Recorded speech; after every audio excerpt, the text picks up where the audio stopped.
ऐसा है, मैं भाजपा का समर्थक हूँ मोदी के नाते। मैं नहीं चाहता अजीत पवार और नीतीश कुमार भाजपा में हों, मगर हम जितने लोग यहाँ खड़े हैं हमारी कोई पावर नहीं कि हम वहाँ जाके किसी को सलाह दे सके। भाई साहब, अरे या तो मुझे बोलने दो या आप अपनी बात कर लो। कहा तो मैं मोदी का वक्त, तो मैं नहीं बोलूंगा। इतना हल्ला मचाने से कुछ नहीं होने वाला। हमारा अधिकार केवल वोट देने तक सीमित है, इससे अधिकार हमारे पास और कुछ नहीं है। हमारे यहाँ पहले भजन चलता था, भगत के वश में है भगवान, आज की तारीख में भगवान के वश में भगत है।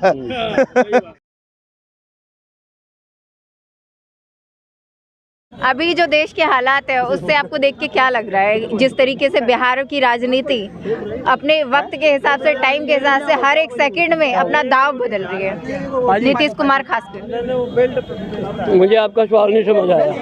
नीतीश कुमार अभी जिस तरीके से पलटी मार रहे हैं, कभी बीजेपी कभी इंडिया गठबंधन, उसको लेकर आप क्या देख रहे हैं? इंडिया गठबंधन शुरू किसने किया था? कांग्रेस पार्टी ने, नीतीश ने जी। आप पत्रकार हैं, आपको इतनी जानकारी होनी चाहिए कि शुरुआत जो है नीतीश कुमार ने की थी, वही खत्म हो गया।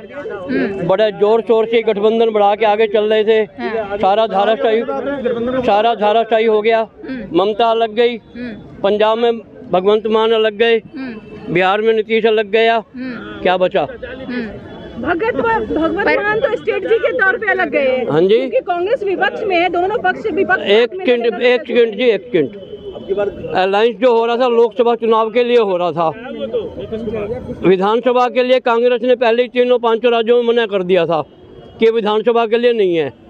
अब जब लोकसभा के लिए हो रहा है तो विपक्ष और पक्ष का क्या अर्थ रह गया? जानना ये है कि जब बीजेपी को क्या जरूरत पड़ी नीतीश कुमार की? ऐसा है, मैं भाजपा का समर्थक हूँ मोदी के नाते। मैं नहीं चाहता अजीत पवार और नीतीश कुमार भाजपा में हों, मगर हम जितने लोग यहाँ खड़े हैं हमारी कोई पावर नहीं कि हम वहाँ जाके किसी को सलाह दे सके। तो अभी जो चंडीगढ़ में आम आदमी का केवल अधिकार इतना है कि वो वोट दे और साइड हो जाए। 5 साल वो देखे कि कौन क्या कर रहा है, उसके हिसाब से अगले चुनाव की अपनी तैयारी करे। यहाँ जो कांग्रेस समर्थक हो या भाजपा समर्थक हो या आप समर्थक जो भी है, किसी की कोई पावर नहीं कि वहाँ जाके कोई राय दे सके। लेकिन जब एक लहर बनाई हुई है तो अभी मैं भाजपा के नाते मैं नहीं चाहता कि नीतीश कुमार और अजीत पवार भाजपा में हो। जिस तरीके से अभी चंडीगढ़ के मेयर का चुनाव हुआ है, उसको लेकर आप क्या देख रहे हैं? जिस तरीके से खुलेआम, एक सेकंड जी, हाँ। ऐसा है 8 वोट बेकार हुए, ठीक हुए या किए गए? भाई एक सेकंड जी, हाँ। जो समाचार आ रहे हैं वो तो यही कह रहे हैं कि हुए, विपक्षी नेता कह रहे हैं कि किए गए। अब किसकी बात पर भरोसा किया जाएगा? ट्विटर पे ऑन द पोस्ट आए, वैलिड वोट जो हुए वो सारे विपक्ष के हुए। अच्छा, एक सेकंड जी, मैं ये इस विषय में ये सोच रहा हूँ कि हमारे जो पार्षद जहाँ विधायक हैं उनको इतनी अकल भी नहीं है कि अपना वोट कैसे देना है। जिनको हम चुन के भेजते हैं उनको इतनी अकल नहीं है कि हम विपक्ष में ही है। हाँ जी, सारे पढ़े लिखे नहीं, एक सेकंड जी, एक सेकंड, आप विपक्ष की बात करो या पक्ष की? एक सेकंड जी, जब गुजरात के किनका राज्यपाल का चुनाव हो रहा था, राष्ट्रपति का, तो ये पटेल इनके नेता थे, अहमद पटेल, उनके वोट भी निरस्त हुए थे। एक सेकंड जी, राज्यसभा के लिए, ठीक है जी, उनके वोट भी निरस्त हुए थे। तो तब एक सेकंड जी, तब किसी ने हल्ला नहीं मचाया और जीते नहीं, जीते नहीं थे वो, जीते नहीं थे, भाजपा का आदमी जीता था, भाजपा का ही जीता था। आप फिर गलत जानकारी दे रहे हो। चलिए मान लिया नहीं है ऐसा, आप गलत जानकारी क्यों दे रहे हो? ठीक है, लेकिन उन्होंने लड़ा ना, एक वहाँ पे 1 वोट का था, यहाँ 8 वोट की। 8 वोट है तो ठीक है, हुए होंगे और कैमरे पे दिख रहा है, हुए होंगे कैमरे। एक सेकंड जी, कैमरा हुआ है, एक सेकंड जी, अरे एक सेकंड भाई साहब, अरे या तो मुझे बोलने दो या आप अपनी बात कर लो। मैंने आपको एक लाइन पहले बोली कि हम यहाँ आके केवल बोल सकेंगे, हम कर कुछ नहीं सकते, चाहे वो किसी भी पार्टी का है। जो दिख रहा है वो तो बोलो। नहीं, मैंने जो देखा मुझे ठीक लगा। अंकल ने कहा तो मैं मोदी का वक्त, तो मैं नहीं बोलूंगा।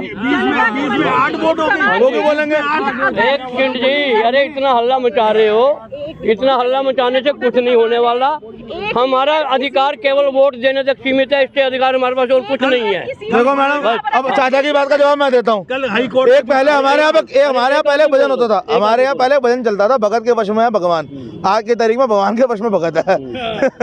चाचा की बात सुन के मेरे को ये बात लग रही है। 7 करोड़ का दिया जलाया था वहाँ पे। हाँ 21 तारीख की रात को पूरा जल गया। हाँ।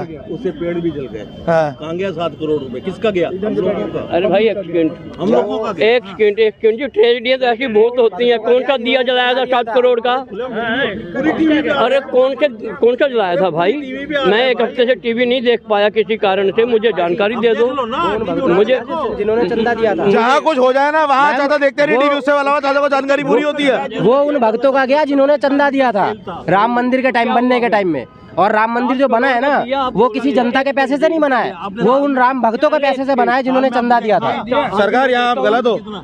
राम मंदिर के निर्माण में एक एक ईंट का निर्माण, एक एक ईंट जो लगी है ना, वो इस देश के हर नागरिक ने दिया उसका पैसा। सर जी, जिन्होंने चंदा दिया है और हर किसी ने चंदा दिया है। तो जिस चंदा किसी से जबरदस्ती नहीं मांगा गया। झारखंड में मांगा गया है। अब यहाँ बात गलत हो जाएगी।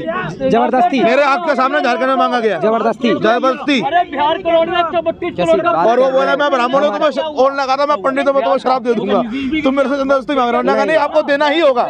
हमारे वो भूमियार था, जिसने मांगा था, जो पर्ची काट रहा था वो भूमियार था, उसने जबरदस्ती चंदा लिया था। वो उसकी गलती होगी, लेकिन जो मैंने देखा है ना, आप ये मत कहो, ये मत कहो यहाँ किसी से आप यहाँ ये गलत कह रहे हो कि चंदा जबरदस्ती नहीं मांगा गया था। यहाँ गलत आप हो। जबरदस्ती मांगा आपसे, जबरदस्ती मांगा था आपसे, जबरदस्ती की देना पड़ेगा। जबरदस्ती भी लिया बाबू जी, जबरदस्ती भी लिया। आप चलो मेरे साथ, मैं खर्चा करता हूँ टिकट का, आप मेरे साथ चलो रांची, मैं आपको बुझवाया दो। मैं दर्शन करके आया हूँ, मैं दर्शन करके आया हूँ। कह रहे हो जल्दी खत नहीं बनी। जूते लेके जाएंगे मस्जिद को, मंदिर चलो, कोई नहीं चढ़ेगा। तुम्हारे बीजेपी के बोल रहे हैं। गर्भगृह का पूरा तैयार है, जो जमीन गर्भगृह का पूरा तैयार है, गर्भगृह का पूरा तैयार है। जो अयोध्या के वासी है, सबसे ज्यादा फायदा उनको हुआ है, उनको हुआ है, ज्यादा फायदा उनको हुआ है, सबसे ज्यादा फायदा उनको। क्या बात करते हो आप, क्या बात कर रहे हो? ये जो मैं कह रहा हूँ सुन लो, जो अगर विकास अगर यहाँ चांदनी चौक में होगा ना, अगर कोई चांदनी चौक विकास, सबसे पहले उनके आसपास के लोग को फायदा होगा। सबसे पहले किसको फायदा होगा? जो वो आसपास के लोग रहते हैं उनको फायदा होगा। पर आम जनता भैया एक सेकंड, इनको आम सबको रोते हुए लोग नजर आते हैं, हंसता हुआ किसी क्या करे चाचा, देश में रोतों की संख्या ज्यादा हो गई है, देश में रोतों की संख्या ज्यादा हो गई है, लोग रोज हंसने वालों को रोने वालों की संख्या ज्यादा है। होटल वालों को काम मिल रहा है, ढाबे वालों को काम मिल रहा है, 5 लाख लोग रोज जाना। अरे वापस अभी बड़ा जाके महंगा देखना। लगता है। चिपको आंदोलन का नाम सुना है? चिपको आंदोलन का नाम सुना है? वहाँ की जनता को क्या सुना है ना? हाँ जी, वो भी उसी छत्तीसगढ़ की भूमि पे हुआ था, हमें जो नौकरी मिली, वही उसी हंसदेव का जंगलों में हुआ था, पहले भी हुआ था, आज नहीं हुआ, वो कांग्रेस की सरकार तब भी हुआ था। अच्छा फिर ठीक है जी, अब हुआ, उन्होंने कहा पेड़ के साथ काट दो, जो 5 लाख उन्होंने कहा पेड़ का बंदा काटो, चाचा करे काट दो, अपनी चुची मलना बेटा था ठीक, ताकि सब ठीक है, हो गया, वो फायदा नहीं हुआ, शर्म करो चाचा। फायदा नहीं हुआ। जिनका जमीन है प्रॉपर वो 5 लाख का था और 50 लाख का वो फायदा नहीं हुआ। लाल बहुगुणा ने क्या बात किया था करते हो आप? उत्तराखंड में, उसके बाद गया था छत्तीसगढ़ में। रुपए में ले ली गई ना। आपको पूरी जानकारी भी होनी चाहिए। इतिहास के अंदर दर्ज हुआ है ना चाचा, उससे बड़ा आंदोलन था चिपको आंदोलन, उसको दर्ज किया गया है। ऐसा है बच्चे, हाँ छीन लिया है मंदिर बनने से सबको वैल्यू बढ़ी है। पूरे एरिया में विपक्ष का एक मुद्दा खत्म हो गया और पक्ष का भी एक मुद्दा खत्म हो गया। विपक्ष का मुद्दा था तारीख नहीं बताएंगे, पक्ष का मुद्दा था मंदिर वहीं बनाएंगे, दोनों मुद्दे खत्म।